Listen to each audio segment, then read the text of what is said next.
Good afternoon, good evening, everyone. This is Hyderabad Boys, episode 3, where we'll talk all things cricket. And my name is Arvind. Hey everyone, good morning, good evening, good night. Depending upon which side of the globe you're in. Myself, Saurav. And today we're going to talk about day 3 of India versus Australia 4 test at Ahmedabad, Gavaskar Trophy, which is nicely poised at 2-1. And we'll just do a quick overview of what really happened. And then I have some good, interesting thoughts to ask with Saurav. So I've taken Crick Info here, credit to Crick Info for putting a very nice, amazing website for us to, see everything about all things cricket. So what really happened on day 3 was India ended the day at 289 for 3. Um, Shubman Gill scored an amazing century, 128. And then you had Virat Kohli still batting at 59, along with Ravindra Jadeja, who's at 16. We had Cheteshwar Pujara got out at 42. So essentially in the morning session, Rohit Sharma got out to 30 at 35, and we had Nathan Lyon, Matthew Kuhneman, and Todd Murphy picking up the wickets, and Lyon bowling almost 37 overs. So India ended the lunch at 129 for 1, where they lost Rohit Sharma in the day in that session with Pujara and Shubman Gill batting at that lunch. And then India ended the day three, the lunch session, the post lunch session at tea. They were at 188 for 2, where Shubman still already scored a century. And then we had Pujara got out and Kohli was just in there. And right after the tea, the last session, India went past 250. Shubman Gill got out, but Kohli did his 50 there, and India ended the day at 289 for 3 here. So all in all, it looked like a great day for India. Shubman Gill Yeah. was definitely the star there with an amazing century, and Kohli doing his 50. And so I want to ask with Saurav here, with his views and thoughts about how the day went. So Saurav, how did the day go? So yeah, I think the day three belonged to the prince, the new prince. No offense to the Bran Lara fans, but that's what the Indian media is calling him out. He is the new prince, the prince and the king. So king, everyone know who king is. It's Virat Kohli. So maybe a word about Prince. I think as in Shubman Gill. I think he showed tremendous amount of patience. In fact, yesterday while we were talking about about the day two, uh, I was of the opinion that it's either going to be Rohit Sharma or Shubman Gill who's going to make sure India. I thought if Gill batted for long, India is going to be up there somewhere around 350 or 370. But I think he has showed a different angle of his game, apart from the eye pleasing strokes, scoring at a high rate.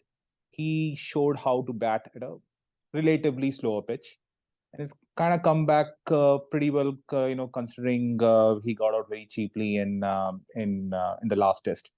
So for Shubman Gill, it is pretty much the day of Shubman Gill, and the day four is all about anticipation of those key 41 runs, which entire India is waiting for. Now it's been I don't know how many days. I mean, the media is kind of calling out end the wait for 1,000 odd days. I'm not really sure the exact number what it is, but it's more than a year. You can do your maths yourself. So I think the entire Indian media tomorrow being Sunday, Indian media and Indian spectators, Indian cricket fans, spectators in the ground, they're going to be waiting for those 41 runs. I don't think so. Anyone cares if India is going to score 450 or 500. I think the first target is if and when Kohli reaches 41. I think that's what I think entire India is waiting for. Yeah, we'll talk day 4 at the end. So I wanted Yeah. to just come back to day 3 there. So it looks like India's day. Shubman Gill has definitely done it, and I think KL Rahul would be very worried here. I think because the way he's played, I think Yeah. it's like my spot is gone Yeah. or probably gone here, and with the way this is going, I mean, World Test Championship, I'll not be surprised if Shubman Gill still Yeah. around and playing in that, Yeah. in that game there. So talk a little bit about Rohit Sharma. I thought he did very well there at the Yeah, start. I think. Yeah. Yeah, I think India had a very bright start. If you just looked at before Rohit Sharma got out, I think India was scoring briskly. I think they were scoring somewhere around 3.5 runs per Correct. over. And as I said yesterday, I think the key for India, if they are going for a win, which in fact they can still go for a win, although the chances are slightly low, is going to be Rohit Sharma. I mean, as long he was there, he along with Gill, I mean, they looked hardly unfazed. I mean, you just felt, the ball was coming as straight as an arrow. But as soon as he got out, although there's slight little bit of criticism around, maybe he threw his wicket away, but I think it was a ball that he went after. Ball was right there up in his slot.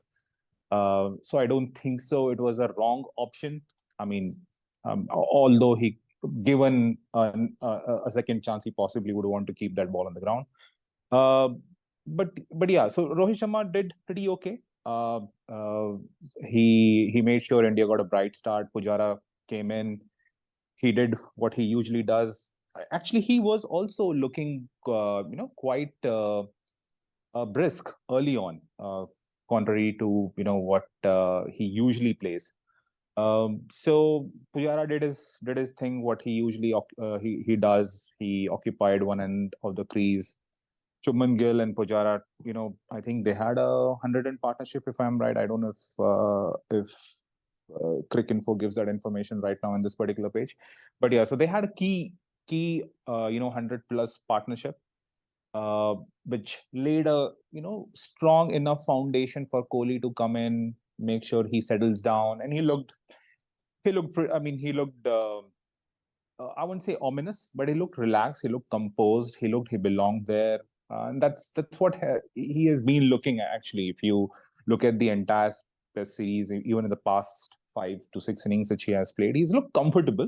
It's just that he makes, and I mean, to be fair to him, I mean, he was playing in those graveyard sort of pitches, especially the last one. I mean, first two Test match pitches also weren't too great, but he made one mistake and he just got out, and that was the state for a majority of the batsmen.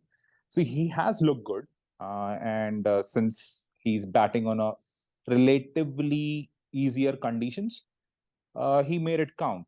He just made sure he applied himself. He together with Shubman Gill just made sure India sailed through. And that's what you see. At the end of the day, India is standing at 289 for three. Then they look for to add few more runs. Now, what that few is going to be, there are a lot of theories going around. If India wants to go for a win, Yeah, I'll if stop you yeah, there. Yeah, I'll stop yeah, you there. I want to get to that. Our plan there. So we talked right, about Rohit Sharma, and then the next one is Pujara came in. yeah. How did Pujara do today? I mean, as I said, he did his thing. I mean, he held up one end. He gave a good company to Shubman Gill. Played a very pivotal role. I mean, as soon as Rohit Sharma is lost, I mean, as everyone would know, number three is a very key spot. You just got to make sure you have a good foundation for the next of the middle order and the lower middle order coming in, and they don't have much of the pressure. I mean, like the way Rohit Sharma made sure India had a good start, Pujara made sure the batsmen coming in after him had a good base from where they can build on. So he did his thing. That's what Pujara is known for, and so yeah, I mean, I wouldn't say unluckily he got out. He missed a very pretty straightforward sort of a ball. I'm not really sure who was the bowler. It was one of the spinners. I think it was Kunuman, if I'm right, or it might be Murphy. I'm not really sure who was that. Maybe you can look at it. But but yeah, he did his thing. I mean, pretty conventional uh, control C, control V Pujara innings that everyone is used to Yeah, it was a or shame accustomed to. that I was kind of hoping then, and I when I slept, he was still there, and I was kind of hoping that he would just stick it out and go for the big one. So that was kind of like, for me, it was unfortunate that I think he built a good foundation. He could have carried forward. He should have carried forward. Yeah, But could yeah, have. I think yeah, Pujara went down, and then we had Kohli come in. How was Yeah, and Kohli yeah, at 59 runs? and yeah. So as I said earlier, he looked assured, uh, uh, and like in the earlier innings as well. I mean, if in the previous Test matches he looked assured, he looked confident, you can put your money, that Kohli would score big in this particular pitch, and that's what he did. He along with Gill, which is very interesting sort of a pair. I think it's almost Kohli. I wouldn't say he's at the end of the career, but most likely he's the next phenom in the Indian cricket. So it was Tendulkar to Kohli, Kohli to Gill. So it was pretty interesting watching them bat. Maybe if I could just be a little critical of both of them, there was a phase, I think somewhere in session two or session two, yeah. I think it was them or Pujara, I'm not really sure. But maybe the entire day, India could have pressed on. Just like, one complaint that I had of the Australian innings, they they didn't go to the third gear or the fourth gear. They didn't press on that throttle when the And team was in command. I think And that's a good segue yeah, for us, because the reason they didn't press on was Steve Smith and Australian tactics, or the captaincy, or the field placements, or even the Nathan Lyons bowling. How is Australia managing this? The pitch is pretty much a flat track. mm, It doesn't move. It doesn't turn. There's no much steam movement happening there. So getting wickets, I think, is difficult to that is when the batsman is set. And so right. I Right. thought that was very interesting. Session one, they were really playing well. You had a Right. good stroke play going on through, and the run rate was brisk. Something happened in session two by Australian bowlers. Tell us a little bit about how did the bowlers do? I saw some weird field placements where, like, six Yeah. six players were on the offside, and then Nathan Lyon was just bowling on that one line, and then yeah, Shubman Gill was pretty much leaving all of it. So I tell us a little think bit more about Australian bowling tactics and Steve Smith. How did he manage so. the So session two? so people can call it as a negative strategy, but considering the pitch, I think the idea of Smith and I think his bowlers were to choke Indians, or the choke Indian batsmen who like to play short generally, likes of Kohli, likes of Gill. They are free flowing batsmen. So I think the idea was to choke them out and see if they can induce a fall stroke. I think to a certain extent they were successful, at least in choking them. But I think the pitch wasn't really supporting them, and maybe we can talk about pitch come day 4 or day 5. Eventually, did it really help any of the teams? Which right now, if you ask me, it doesn't seem to. And so, I mean, as far as the captaincy and the bowlers is concerned, at least post lunch session, I think the idea was right. Um, to choke the Indians out, considering there was hardly any deviation when the fast bowlers were bowling, or the ball wasn't turning, or if the ball was turning, like I said, in day 1 and day 2, it was extremely slow, and it was giving ample time to the batsman to adjust if the ball was turning. So idea was right, but yeah, I think the pitch and again the quality of batsmen also matters. I think Gill and Kohli, they're not going to give their respective wickets so easily. So equally on both sides, I think they made they put a value on their wicket, and on the Australians they tried their bit. Uh, I wouldn't. I don't think so. They could have done anything better from what they really did. Maybe somewhere, if we can just shift our segment to session 3, I think there were certain easy singles which were kind of given to Kohli and then Jadeja, who came in after Gill once he was out. Correct. So that's the only thing that you can possibly point your finger to as far as the captaincy is concerned. But overall, considering the pitch and the quality of batsmen that the bowlers are dealing with, I don't think so. There was anything of concern that you would want to highlight or point out to from either Yeah, of the and teams. I'm looking at the bowling figures here. Nathan Lyon bowled 37 overs in the day, That's a lot of one for overs. 75. That is like marathon there from him. You look at the other spinners like Hinman and Murphy, like 13 and 22. I, I, I think Lyon effectively took one end and kept balling and He just tried to, kept bowling, yeah. just, go and run through and then see if there's any changes there. Yeah, and I think in the post, he looks like India ended at 188 for 2 at T. And then I think session 2, they got choked. Session 3, Kohli and Gill continued to, plod along there. So, and then you had Jadeja come through. Yeah, I mean, I just want to end that day 3 with that before we go to the day 4 and what's running.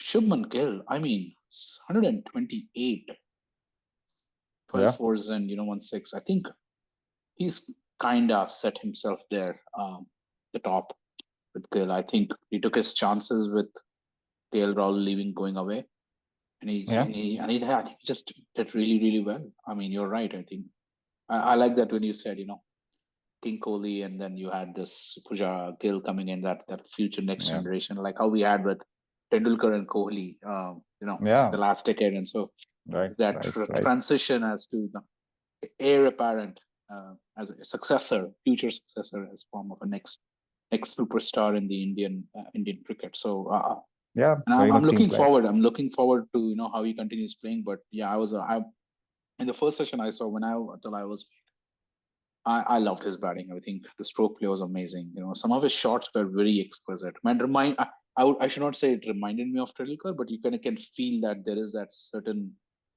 Yeah. charisma in terms of how he wants to bat, and it just reminds me that this guy is the next big thing, and he wants to be there in terms of managing that. So, yeah. So that was day 3 for us. It looks like India is at 29 for 3. They'll continue tomorrow morning.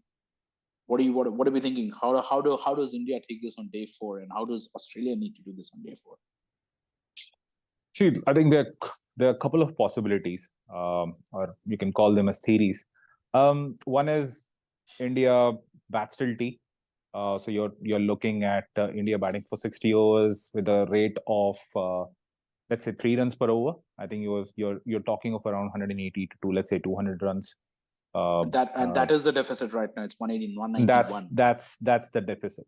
So I don't think so. India is going to take the England route, as in which is another theory. That is okay. We battled, let's say, the stroke of T, and if we are even, let's say, 50 runs behind, considering the pitch is slow and the ball is not coming onto the bat, even if you're 50 runs behind, let's declare it, and let's ask the Australian to come in and see if they capitulate, which I don't see happening considering the pitch and it's not misbehaving yet. But yeah, so a couple of theories, a couple of things that India can possibly do is to score or bat till T, or bat around till the tea time, and see how much they can get. 150 to 200 runs is a optimistic sort of optimistic sort of runs that they can basically go after, and take it from there. I think the only hope, I think, from either of the camps is either one of the teams, they collapse. So one collapse that you can basically seek if you're in the Australian camp is if India collapses tomorrow early, in the first session, and Australia has a lead of around 100 runs. Australia comes in, they bat for the the rest of the day, which is basically 2 sessions, and ask India to come and bat for the last day. So possibly India is going to be chasing somewhere around 300 to 320 runs, if provided they get a lead of 100 runs and they score 100 runs each in the remaining 2 sessions. So Yeah, with the way the pitch is, it's unlikely that there's going to be a collapse happening, because I don't see pitch crumbling for either camp to actually go through this. Although I have a different theory to this one, uh-huh. which I think even the Indian media, Indian commentators have, I think, talked about it, and I share Mm, that sentiment there, where mm, I still think Australia is at the pole position here. They got 190 lead. I mean, if, yeah, as you rightly said, if India collapses, if Kohli and Jadeja goes tomorrow, then you're back looking at obviously you're looking at your good team members of Akshar and Ashwin, who've been playing very well. But if Australia, if somehow picks up these wickets in the first session, then Australia, can decide how they want to manage this. But the flip Right. side is if India, and I think this may be a more likely scenario, the way the pitch has not crumbled yet, is as you said, India bat till T, but I wanted to say it is India bat all day and then go ahead Okay. and so if you do till T and you're going at a rate of 3 and over, you're going what? You erase the lead, you erase the deficit, you get to that 480 mark.